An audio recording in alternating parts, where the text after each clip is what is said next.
In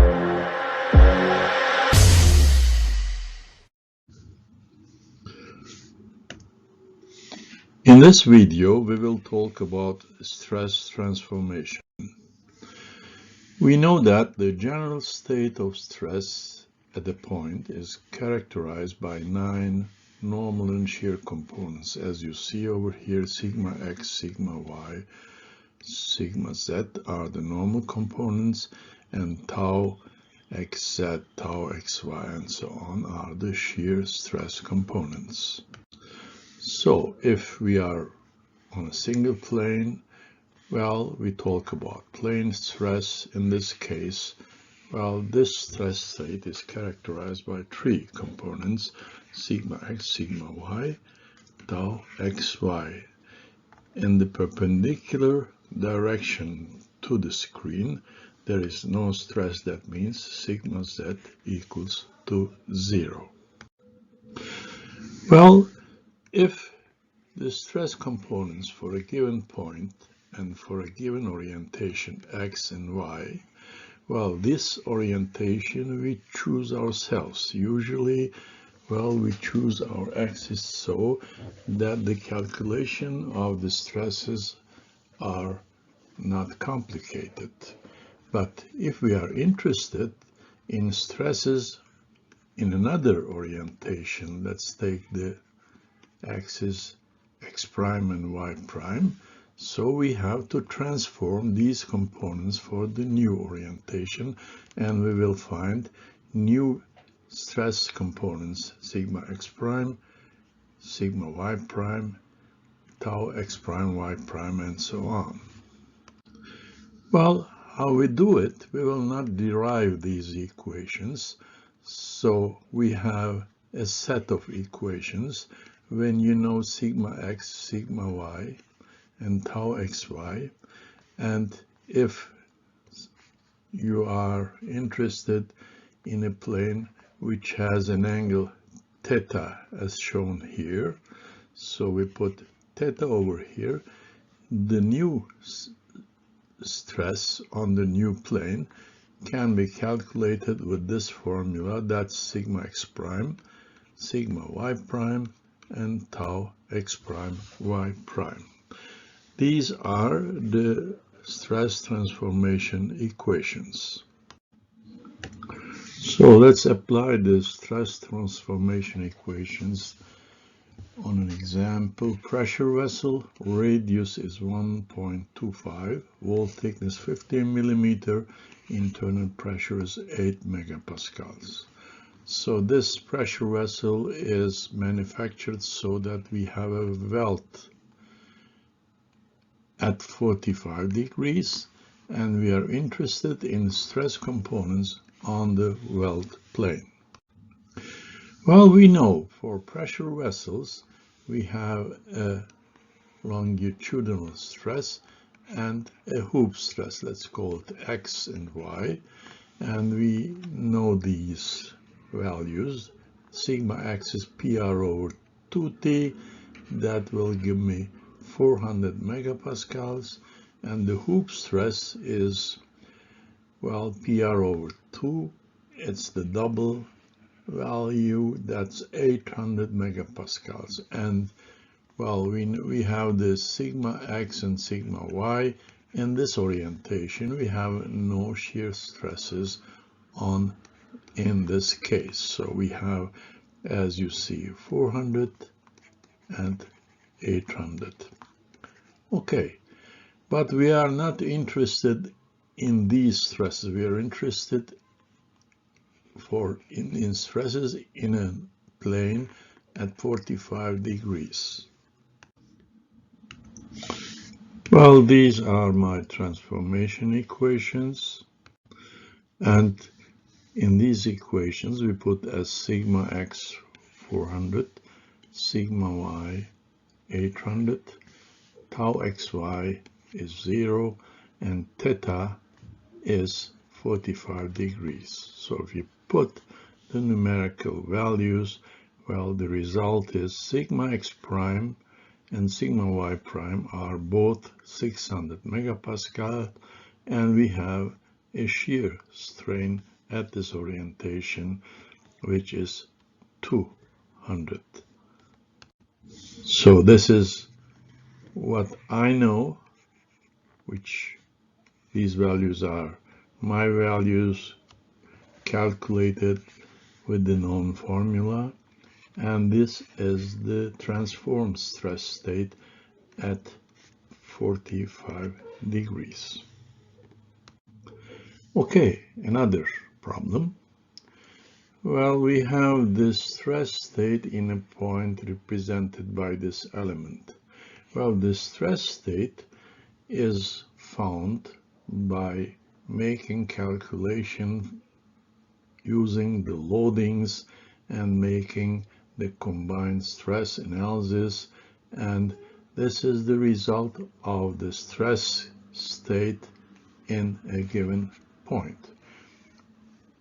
The question is determine the stress state at the point on another element oriented 30 degrees clockwise from the position shown. Okay, now at the start, this is what I know. Sigma x is minus 80 compression, sigma y is plus 50, and clockwise is negative, theta is minus 30 degrees, and we have a negative tau value, which is minus 25. It's very important to determine these stress components and the angles correct, otherwise the equations will give you wrong results. Put everything in there, and at the end you get sigma x prime is minus 25, tau x prime y prime is minus 68.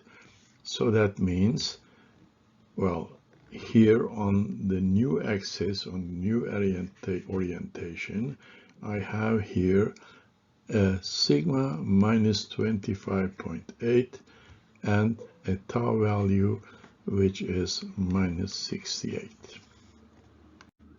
Well, these are simple examples how stress transformations are used.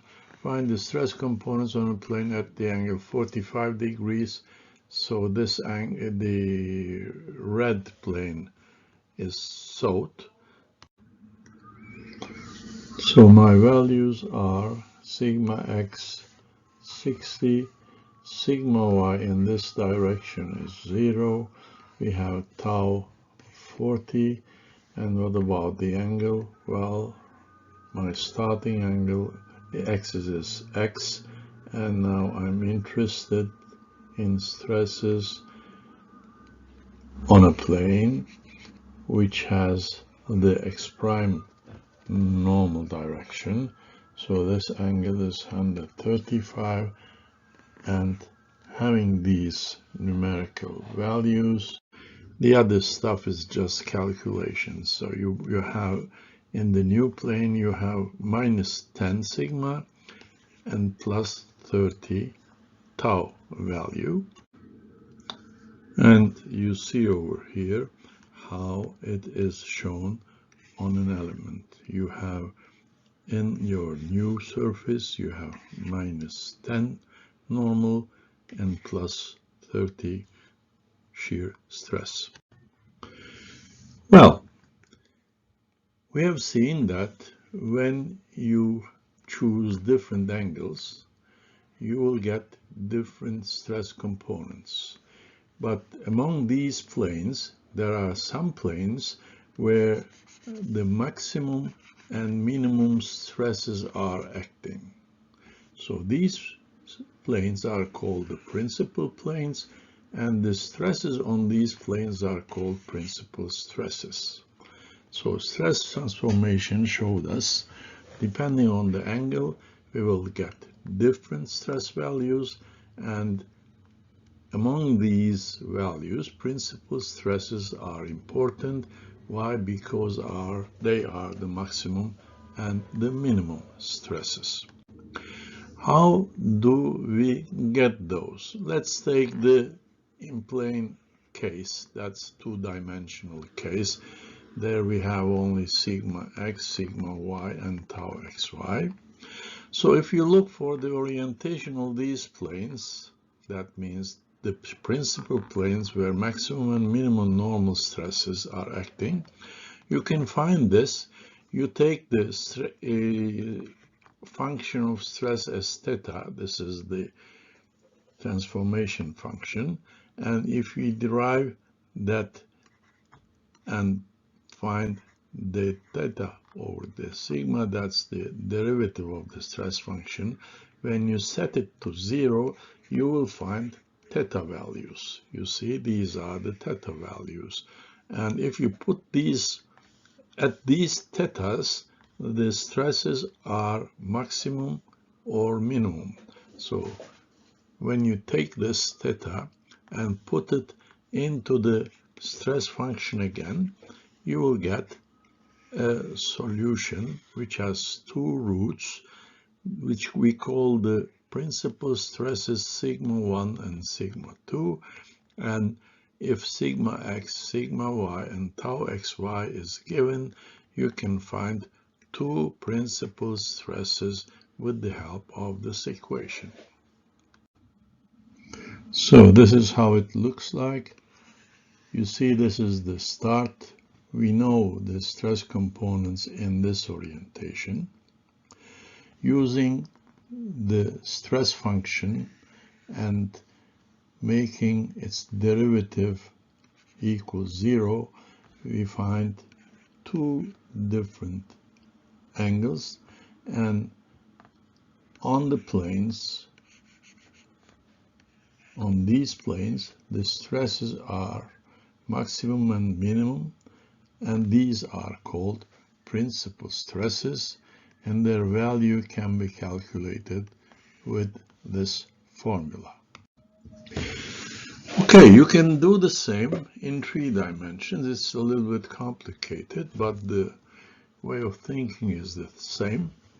So this is your start, and there is an orientation where you have the principal planes. On these planes, sigma 1, sigma 2, and sigma 3 are your principal stresses.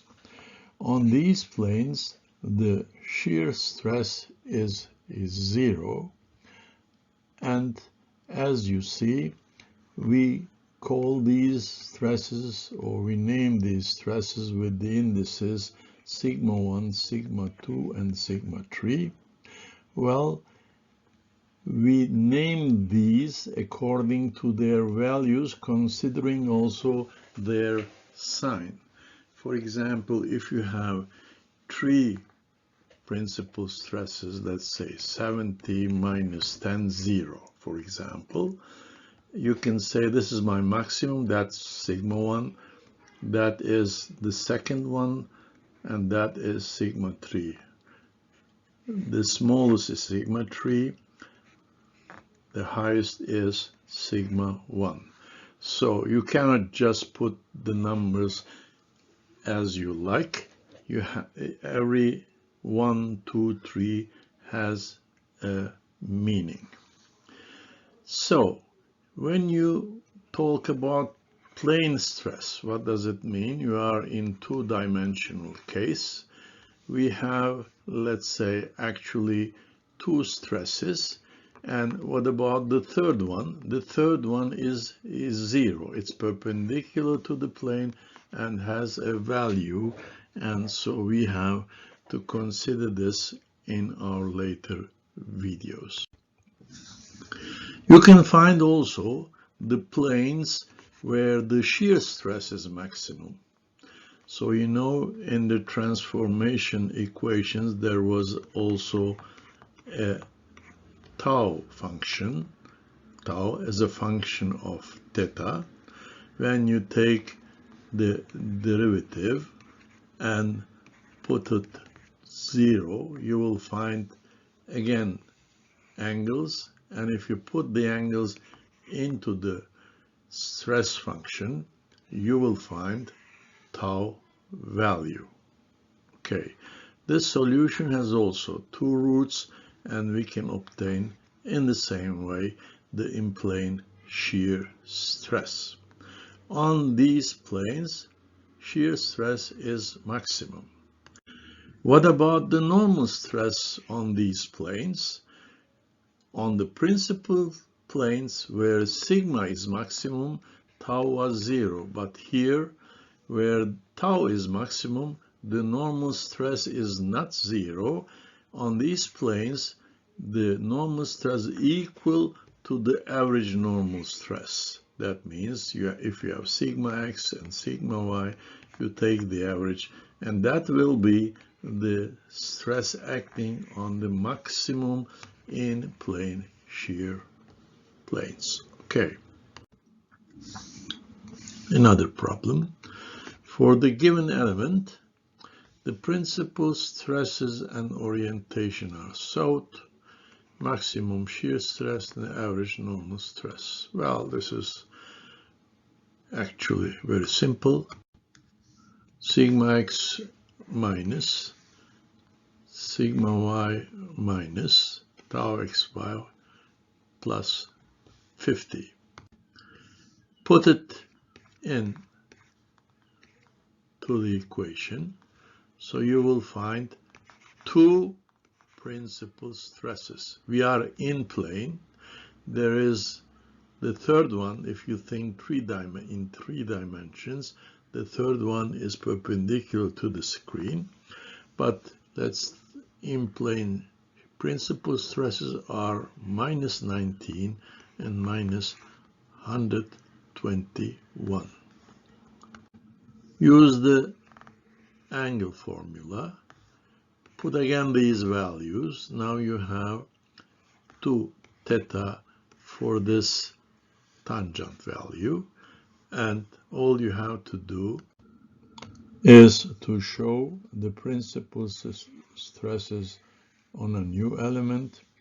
Your sigma 1 is 39 degrees and minus 19. So this was your starting x. That's 39 degrees and minus 19 compression. The second one is minus 50, and its value is 121. Well, the next question is maximum shear stress and their orientation. Again, the formula. Put in the numerical values. So you find that it is 51, and the angles that are at minus 5 and plus 84. So if we show it on an element, well, your angle is very small. It's minus 5 as shown over here, and the value is 51 plus, and the next angle is 84, so at 90 degrees from this point. So again, the same value. And the last question was the average normal stress. We know that when you are on a plane where the shear stresses are maximum, the normal stresses at these maximum shear stress points are equal to the average stress. My average normal stress is sigma x plus sigma y. That's minus 60, minus 80, that's minus 70 on both planes, on both maximum shear planes. The normal stress acting is minus 70. Okay, that was our video about stress transformation. We have discussed why stress transformations are needed and how it is done by using the transformation formula, and we have solved a couple questions. Thank you for listening.